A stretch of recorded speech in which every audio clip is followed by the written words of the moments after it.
Bakit po wais na makinig tayo sa mga taong hindi madalas nag-a-agree sa atin?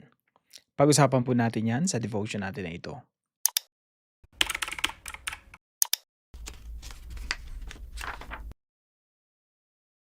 Magandang araw po sa bawat isa sa inyo. Welcome back to our 365 Daily Devotions Bible Characters Edition.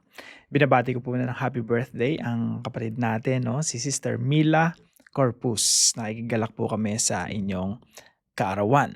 Now, tutuloy po natin yung ating pag-aaral patungkol po sa pamilya ni Solomon. No? Si Solomon po, nung mga nakaraan, pinag-usapan natin na namatay siya and then nagsulat siya. Yung mga sinulat niya na naiwan na hanggang ngayon meron tayo, yun yung Ecclesiastes, Proverbs, and Song of Songs. Now, ngayon naman po pag-uusapan natin anong nangyari doon sa anak niya, no, kay Rehoboam. At bakit nahati yung kanyang kaharian.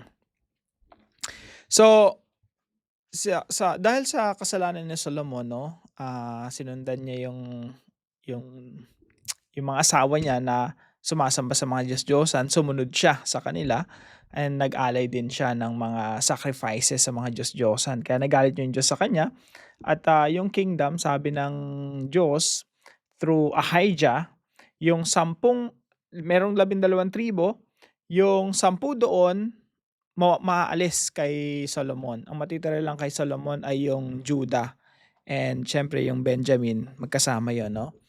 Yung mga Benjamites tsaka yung tribe of Judah. So, paano nahati yung kaharian? So, pag-usapan po natin.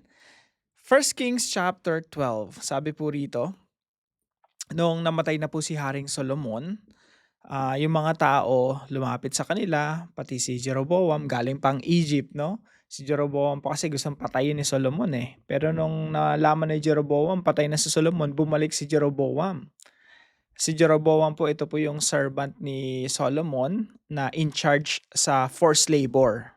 Ano ba ibig sabihin ng forced labor? Ito yung sapilitang pagpapatrabaho sa mga Israelita. So ito yung ano niya, yung servant ni Solomon. So yung mga tao lumapit kay Rehoboam. Sabi nila kay Rehoboam, "Your father made our yoke heavy." Ang hirap ng kalagayan namin under Solomon. "Now therefore, lighten the hard service of your father and his heavy yoke on us, and we will serve you." Pwede mo bang pagaanin yung buhay namin, no? Yung sapilitang pagtatrabaho, pwede mo bang pagaanin yung pagbabayad namin sa inyo na tax, sobrang laki-laki, no? Pwede mo bang pagaanin? So sabi ni Rehoboam sa kanila, "Okay, I give you 3 days. Umalis muna kayo dito. Give me 3 days, pag-isipan ko." Then King Rehoboam took counsel with the old men who had stood before Solomon his father while he was yet alive. So sumangguni siya sa mga elders na kasama ni Solomon, no? Mga nagpapayo kay Solomon. So sabi niya, "How do you advise me to answer these people?" Ito po yung sabi. Pakinggan niyo po kung gaano ka-wise yung advice ng mga old people. Kaya dapat nakikinig tayo sa mga matatanda ng mga nauna sa atin, mga experience. Sabi nila, "If you will be a servant to these people today and serve them and speak good words to them when you answer them, then they will be your servants forever." Kapag ikaw naging servant ka dito sa mga taong ito, they will become servants to you forever. Magpaka-humble ka lang, magpakumbaba ka lang, pakinggan mo sila. So, ito po yung mga katuruan natin ngayong araw. Number 1 po, a good leader listens to the sentiments of the governed. Yung mabubuting leader, sila po yung nakikinig doon sa nararamdaman ng kanilang pinamumunuan. Walang iniwan po yan sa pamilya. Yung padre de pamilya, leader ng tahanan. Hindi pwedeng decide lang ng decide. Hindi pwedeng gawa lang ng gawa ng desisyon, hindi pinapakinggan yung sentimento ng asawang babae. Hindi pinapakinggan yung sentimento o mga damdamin ng mga anak. Hindi pwedeng ganon. If you want to be a good leader, you have to listen to the sentiments of the governed. Ganon din po sa gobyerno. Hindi pwedeng yung presidente, mga senador at mga congressmen and women hindi nakikinig sa taong bayan. Bakit? Magkakaroon ng rebellion pag hindi pinakinggan ng mga leaders yung taong bayan. Pangalawa po, a good leader seeks counsel before making decisions. Ang isang mabuting leader o magaling na leader, ito ay nakikinig o humahanap ng mga advice, kumakalap ng mga wise advice, wise counsel before making decisions. So ito si Rehoboam, tama naman yung ginawa niya, no? Nakinig siya sa mga wise people.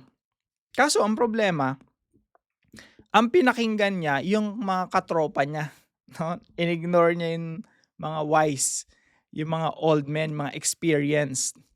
Ang ginawa niya, pinakinggan niya yung mga tropa niya. So sabi dito, but he abandoned the counsel that the old man gave him and took counsel with the young men who had grown up with him and stood before him.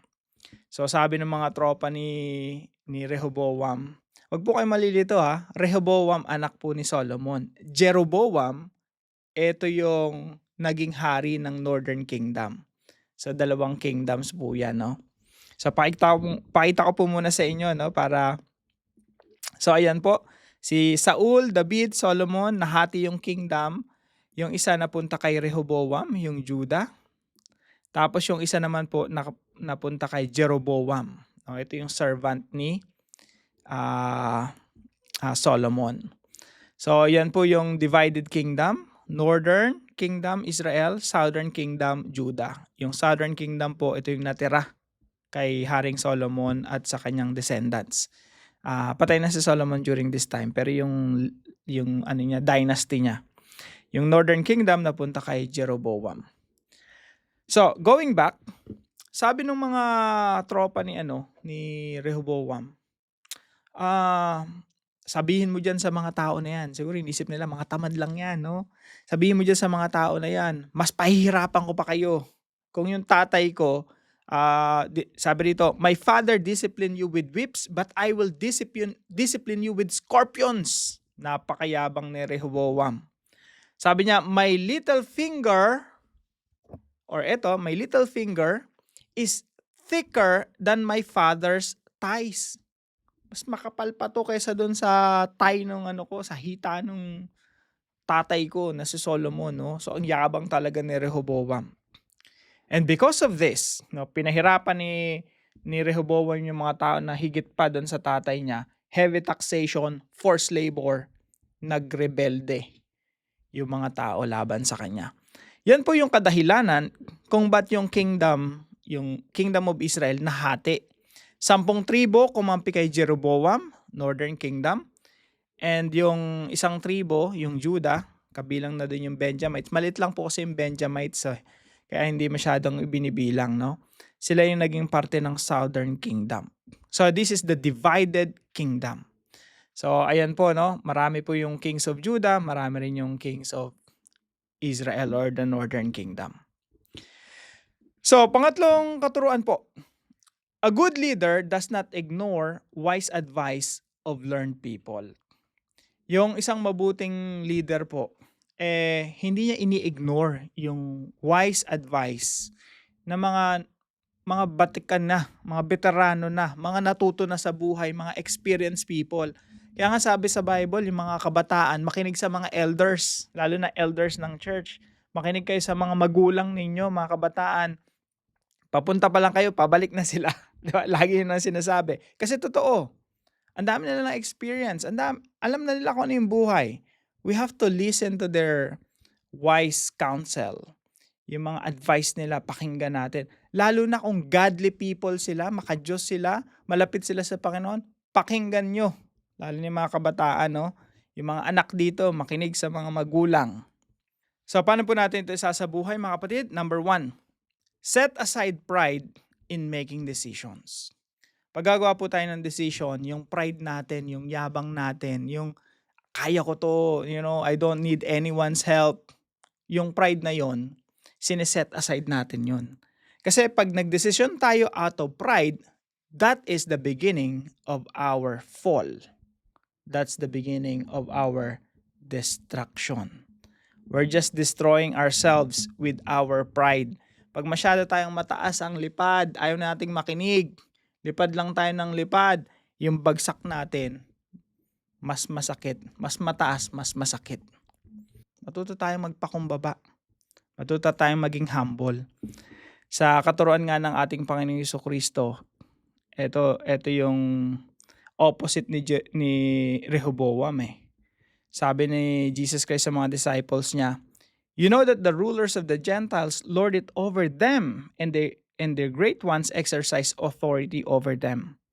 It shall not be so among you. But whoever would be great among you must be your servant, and whoever would be first among you must be your slave. Even as the Son of Man came not to be served, but to serve and to give his life as a ransom for many." Si Jesus Christ, pinakita niya yung sarili niya bilang modelo ng kababaang loob, ng pagiging isang lingkod. Kaya nga mga kapatid, balikan natin ito mamaya, no, yung Matthew chapter 20. Kaya tayo mga kapatid, lahat dapat magpakumbaba tayo. Pangalawa po, seek counsel from the wise, not just the agreeable. Humingi tayo ng advice sa mga taong objective mag-isip, yung hindi ka ipiplease, yung hindi lang tatango lang sa'yo at oo. Kasi tayo gusto talaga nating makinig sa mga taong oo lang sa atin. That's a bad decision. That's a bad way of, seeking advice. We have to listen to those people who don't usually agree with us. Mga critical mag-isip, objective mag-isip, yung sasabihin sa iyo kung ano talaga yung pangit na ginagawa mo. Yung sasabihin talaga sa iyo yung negative patungkol sa iyo. Listen to those people because they will save you. Sila yung magliligtas sa iyo sa mga mali mong desisyon. Seek counsel from the wise, not just the agreeable. Hindi lang dun sa mga nag-a-agree sa atin. Makinig tayo sa mga taong hindi nag-a-agree sa atin or hindi madalas nag-a-agree sa atin. Number 3, serve as a servant leader following Jesus' model. Again, yung binasa natin kanina, no? Sabi ni Jesus Christ, "And whoever would be first among you must be your slave, even as the Son of Man came not to be served, but to serve and to give his life as a ransom for many." Si Jesus Christ nga nagpakumbaba, tayo pa kaya? Si Jesus Christ yung greatest leader of all time because he is the servant of all. Pinaglingkuran niya tayong lahat nung siya ay nung pinasan niya yung krus patungo doon sa kanyang pagpapakuan. Pinaglingkuran niya tayo lahat. That's why Jesus Christ is the greatest leader of all time. Do you want to be a great leader? Gusto mo bang maging mabuti at dakilang leader? You have to be the servant of all. Yan po yung principle ng ating Panginoong Jesucristo at yan din po yung advice ng mga wise old men kay Rehoboam. If you will be a servant to these people today, ikaw muna bilang leader ang maglilingkod sa kanila. So sabi rito, if you will be a servant to these people today and serve them and speak good words to them when you answer them, then they will be your servants forever. Applicable po yan sa lahat, no? Sa church, sa gobyerno, sa pamilya, sa mga kumpanya. Yung mga leaders, sila yung nagpapakumbaba, nakikinig sa mga tao, sila yung unang mga servants bago sila paglingkuran. Para po sa ating discussion, why is it wise to seek counsel from those who disagree with us? Pag-usapan po natin yan sa ating mga discussion groups. At para po sa ating dive deeper, 3 pong pag-uusapan natin. Number 1, theological. Is Rehoboam responsible if God is fully in control? Political.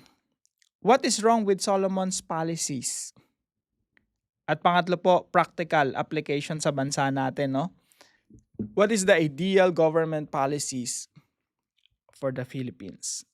Based on sa istorya ni Solomon, sa Deuteronomy, sa Samuel, at marami pang consideration. Tayo po'y manalangin. Lord, you are the true King who leads with wisdom, humility, and love. Forgive me for the times I choose pride over humility and stubbornness over wisdom. Teach me to listen carefully, especially when it's hard. Surround me with people who will speak truth into my life, not just what I want to hear. Help me to lead in my family, ministry, and calling as a servant, not as one who seeking power. Guard my heart from decisions that can cause division.